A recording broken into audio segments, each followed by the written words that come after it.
I'm with Matthew Friday and his poem, The Crow and the Douglas Fir.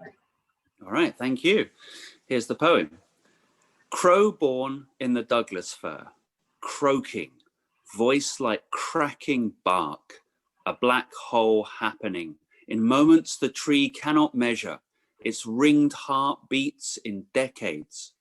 Now flying between bare trees, a black photon appearing when observed, voice like creaking time, disappearing back into potential. That's the poem. Thanks. Thank you.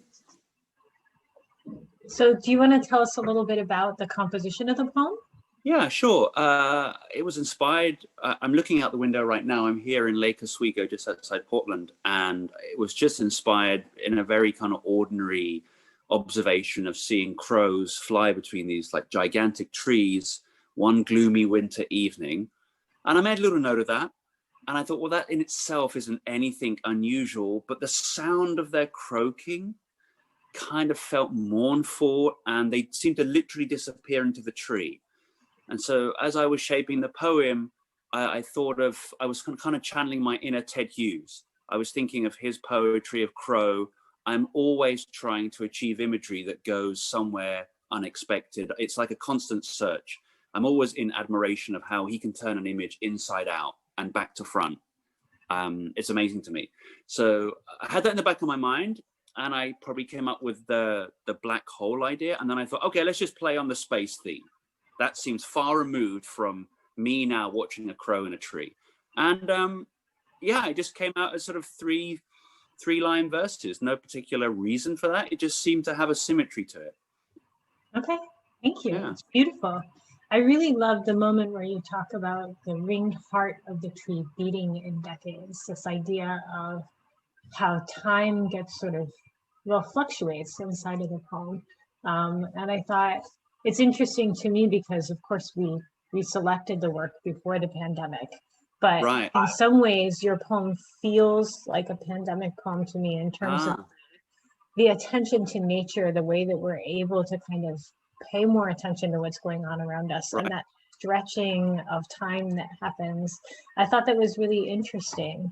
Yeah, Do you feel any differently about the poem now, given the sort of situation we're in? It's funny you put it in that context. That never occurred to me. I think we're all sort of making observations about the world around us and the world within us. And those observations aren't always comfortable because we sort of see ourselves. We are now seeing ourselves in the time that we have, this kind of huge amount of private time contained.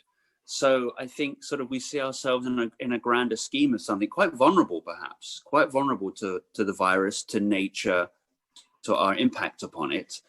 So I kind of hope, like many of us do, that these observations of the world around us pay off. And then when we come out of this, we will be more conscious of our guardianship role. And not that this poem speaks to that, but that is kind of how I've been feeling, and how many people I know have been feeling about looking out of the window and just thinking, how do we hang on to this moment of awareness and not return to the forgetfulness that led us to this place? How do we not disappear into our own potential, perhaps? Wonderful, thank you.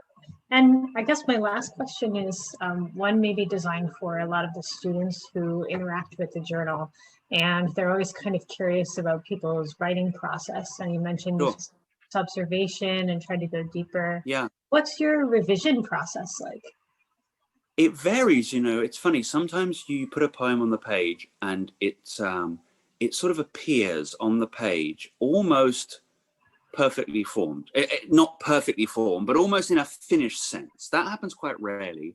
I find what happens most often is it kind of clumsily flops on the page, and then you have to kind of avoid it for some time and come back. And if you still have that same feeling, you can kind of chisel away at the lines and the words and really just trying to keep the language honoring the image, keep refining the language for the image. And then at some point, you either realize that's good enough or you give up. And so I think with this one, it just sort of stopped, and I felt, don't do it anymore. You'll overdo it. Just stop. That's enough. Any more references to space and, you know, and time, it will just be too much. I think knowing when to stop is really important for writers, and actually one of Right. the more challenging things we have to figure out for ourselves. Absolutely. Because you could go on working, reworking, and ultimately destroying a poem for years and years and years. Yes. Because it's sort of like you don't believe in it, and then at other occasions you do a little piece of writing that you think is not worth so much, which is probably what this was to me. And then someone like yourself looks at that and sees the potential in it, and I go, oh, that's great.